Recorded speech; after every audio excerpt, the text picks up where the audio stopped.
Alright, Elder Scrolls Online. I'm very briefly going to go over scrying. Not quite a tutorial, but just a very quick run through of it so you get an idea of what it's all about. I had noticed that when I pressed the journal quest log that it pops up over here in Antiquities, but I had never quite known what to do or how to use it. So you have to pick up the skill line first in Western Skyrim, I believe it is. And once you do that, when you get leads, clues basically to specific buried treasures, then you can go scry that and attempt to locate it. So, stop, cat. So yeah, so you got green is easy, then blue, then purple, then gold. There might be another color in there. I don't really remember. So anyways, so once you pick up the skill line, you're able to scry the leads that you pick up through just exploring.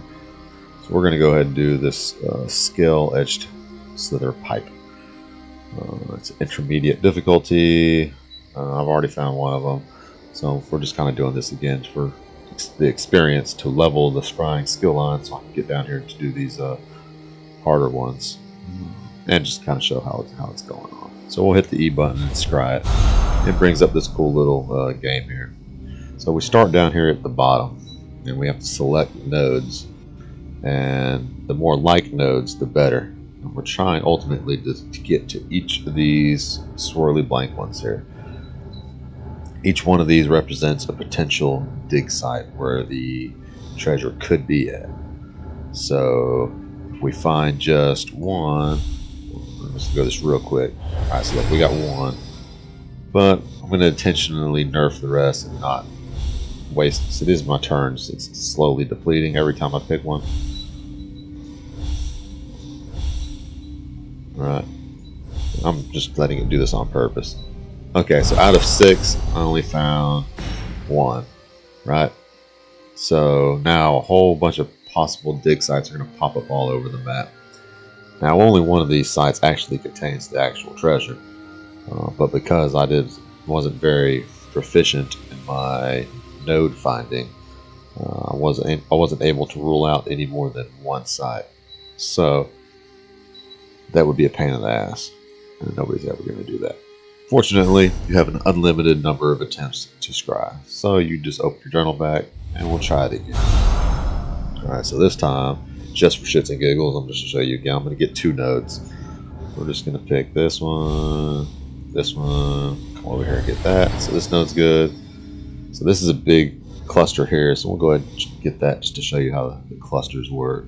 So you want to get to point A, which is here, to point B, which is any one of these, in as few nodes as possible. So the bigger the chain, the better. So that's a great big group of them. So that's good. All right. Likewise, this group here. So we're going to stick with 2 this time, all right? And then we're just going to nerf the rest so I can show you. Okay, so now we found 2. So let's check. See that changed? So now we got 2 out of 6 that are found.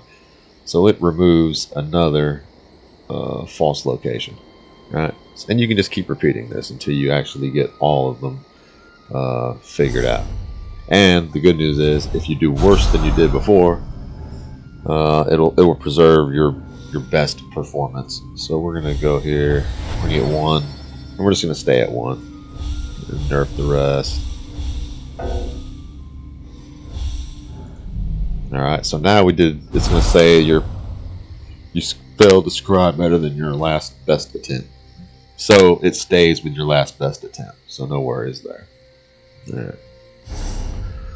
So let's just scry it again. Now I'm going to get all of them from chat. So again, the name of the game is picking the big clusters. I'm going to go here, this big cluster. It's a pretty good starting point. There's a big cluster. Gets me in the right direction. We'll go ahead and go with that. So now my bar is slowly depleting. Now up here you'll unlock skills, because it is an actual skill line.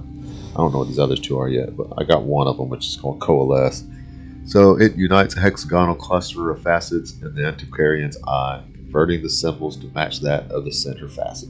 So basically, when I select this, and whatever symbol is at the center, we'll go here to the star. So I've got it on this star, so it will turn the surrounding symbols into stars as well. That way you can make a bigger group of the little node things to jump to. So let me see if I can find a good one to show.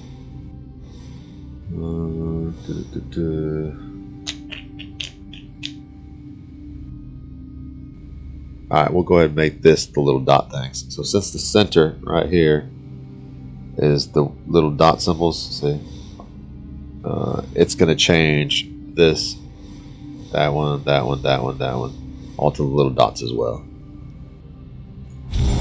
Alright, see that? See how they all changed to the dots? Because the dot was in the center. And now I can select this and claim 2 of the nodes. Alright, and now I'm adjacent to here, so I can do the same. These are already clumped together. So I'm doing pretty good. I've got 3, and I've got about half of my turns left. So this is a good little cluster here, so we'll go ahead and take that. Again, another cluster already available. Go ahead and take that. And then I got a couple turns to get down here and claim this last one. No great deal there. Look at that. You guys see the cluster leads right to it. Bam. So now we found all. So now it will remove every single false dig site from the map. Like so. And voila, it reveals 1 dig site. And this is the dig site area. So somewhere in this area is the buried treasure. So now you will have an item that you are given when you pick up the skill line. Where is that?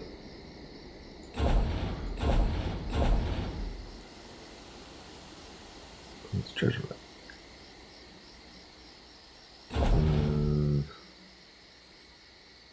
Anyways, quick slot it when you get it. It's much easier. So you come over here to quick slots, tools, and Antiquarian Eye is the item that you're given. So I took this, put it over here. So now it's in my quick slots, along with merchants, food, some other stuff, blah blah blah. Okay, so we're gonna hit the Antiquarian's Eye, and it's gonna point me in the direction of the treasure. So you see that tail, like it looks like a comet. You would think you would head the direction the comet is going, but no, you're actually going to go the direction that the tail is pointing. So this is pointing that way. So the treasure is somewhere that way, not this way, that way. So let's go. It's going to recharge before you can use it again. So, oh, look, it's right ahead. We'll use it again, though, for shits and giggles, just so you can see. We'll go over here. And look. And look at that. It is magically pointing to the dig site. You can see the dig site over there flipping off gold. I don't know if this guy's doing the same. So anyways, we're going to excavate. And that takes us into another little mini game. Alright. So, this is the dig site, and you start off with a hand brush and an auger. The auger will kind of like zero you in on where you need to be digging at. So we're going to go with this first. It's usually the best bet. It can only see so deep, so at the easy ones it won't be a problem. As it gets up in difficulty, your options will be more limited. Basically, I could only auger the white areas where you see these stones. Once it's red like this, it will not work. So we're just going to click a random spot and go. This looks like a good spot.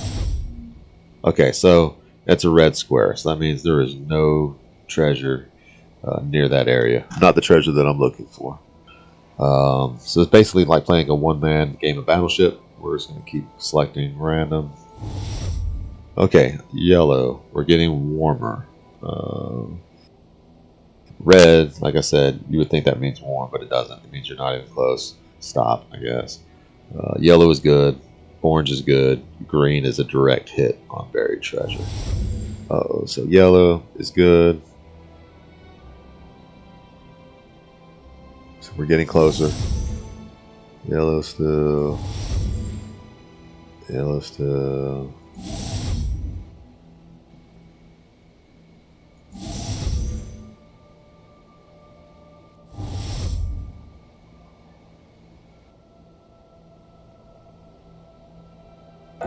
Alright, so I'm out of tries on the auger. So now I'm going to switch up to my hand brush. And each attempt at the hand brush of wiping away layers of dirt is going to take time. And that is going to eat away. You only get... Ooh, look, I found it. I found it. So we're just going to keep hand brushing until we uncover the artifact. Look at that. Too easy, too easy. So now I have remaining time left. So remaining wipes with this hand brush.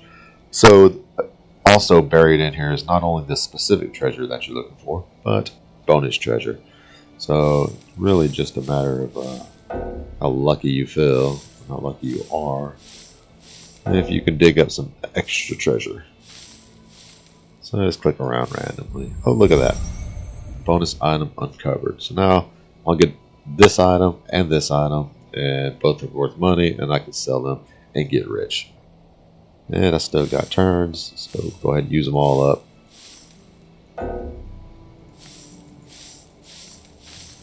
This was actually turned out to be a pretty good demonstration. So the bottom of the pit there. Oh, ran out of time, ran out of wipes. So look, I found a bow. That's a trash bow, but it's a bow. It's a bonus item nonetheless. And I also got the item that I was looking for. So a little codex entry will pop up, kind of telling you some brief information. We go to the codex. It's got info, I guess you'd say. I don't really read all this crap. So yeah, so look, now I've got two of those, and I can keep finding them and build up experience in this scrying skill line. So the higher I get up, more, like I said, I can do them more actively, the hard ones. And you see now I have two of these that I've excavated, and I can sell them. And each one is worth $1,000, so it's not a bad little amount of money. So if you fail to discover the treasure or find the treasure, then it's real simple. The zone will stay the same where I was at. The treasure location will just move within that area. So again, you can just use your antiquarian eye, and it'll point you in the right direction. So you just wander around and keep finding the treasure until you unbury it, however many times that may take. Hopefully not much. So yeah, that's about it. Happy treasure hunting and scrying.